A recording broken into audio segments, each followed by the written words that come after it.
action let's go 저 건물을 찾으러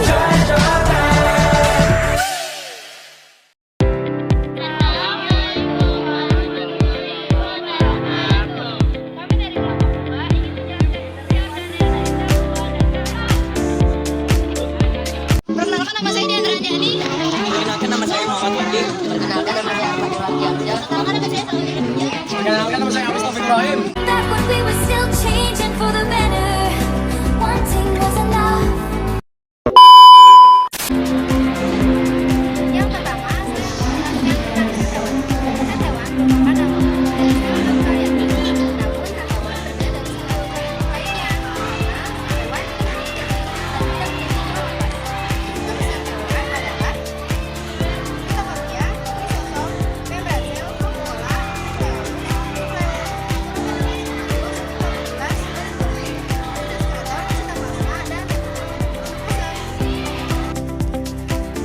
pertama-tama saya akan menjelaskan tentang nukleus. Merupakan organ yang terbesar dalam sel yang berfungsi sebagai pengatur seluruh aktivitas sel.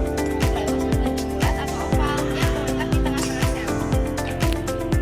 Yang kedua adalah nukleolus. Nukleolus merupakan organel nuklir terbesar dan merupakan tempat utama biogenesis subunit ribosom yang terletak dalam sel eukariotik. Yang ketiga merupakan vakuola. Vakuola merupakan organ bermembran sel yang berfungsi sebagai tempat untuk menyimpan cadangan air dan makanan. Yang keempat adalah mitokondria. Mitokondria berfungsi sebagai pembentuk energi metabolik pada sel eukariotik. Pertama, saya akan menjelaskan tentang badan bumi berfungsi membentuk kantung sirkulasi untuk sekresi terjadi terutama pada sel-sel kelenjar kantung kecil tersebut. Yang kedua adalah lisosom. Lisosom berfungsi sebagai pembunuh bakteri patogen yang memasuki sel melalui fagositosis. Ketiga yang akan dijelaskan adalah diklotroplast. Diklotroplast berfungsi sebagai perakitan spindel lisosis atau pembelah tulang. Ada juga perluasan akson dalam neuron. Yang terakhir yang ingin saya jelaskan adalah sitoskeleton. Sitoskeleton juga berfungsi sebagai pengatur sitoplasma dan berperan dalam proses fagositosis dan exositosis. Saya akan menjelaskan fungsi-fungsi dari retikulum endoplasma halus, fungsi retikulum endoplasma kasar, dan fungsi sitoplasma. Yang pertama, saya akan menjelaskan fungsi retikulum endoplasma halus. Berfungsinya untuk lipid fosfolipid pada membran plasma dan spreoid. Yang kedua, saya akan menjelaskan fungsi dari retikulum endoplasma kasar. Fungsinya untuk memproduksi, menuklir, serta mengangkut protein sekretori. Yang ketiga, saya akan menjelaskan fungsi sitoplasma. Sitoplasma sebagai pelarut untuk semua protein dan senyawa di dalam sel. Terima kasih. Fungsi dinding sel adalah untuk memberi bentuk sel tumbuhan, melindungi bagian dalam sel dari pengaruh lingkungan dan menjaga sel tumbuhan agar tidak pecah akibat masuknya air secara berlebihan. Fungsi dari ribosom bebas adalah tempat untuk sintesis protein yang difungsikan di dalam sitosom. Fungsi dari sitoskeleton adalah membantu sel mempertahankan bentuk organisme internalnya.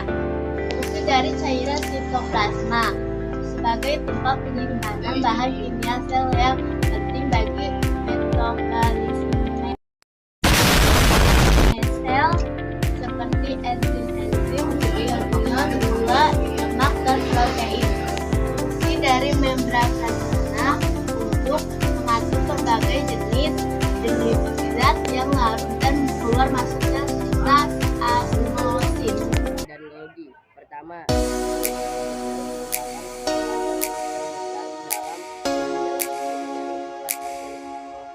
kedua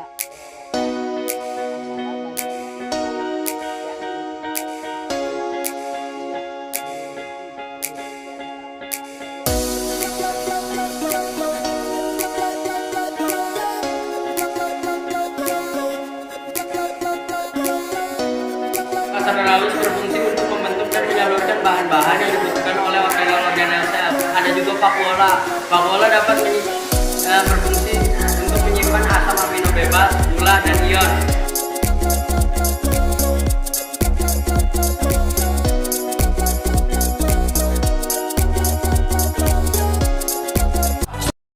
Sekian presentasi dari kelompok kami. Terima kasih sudah menonton. Assalamualaikum warahmatullahi wabarakatuh. 저 건물을 찾으러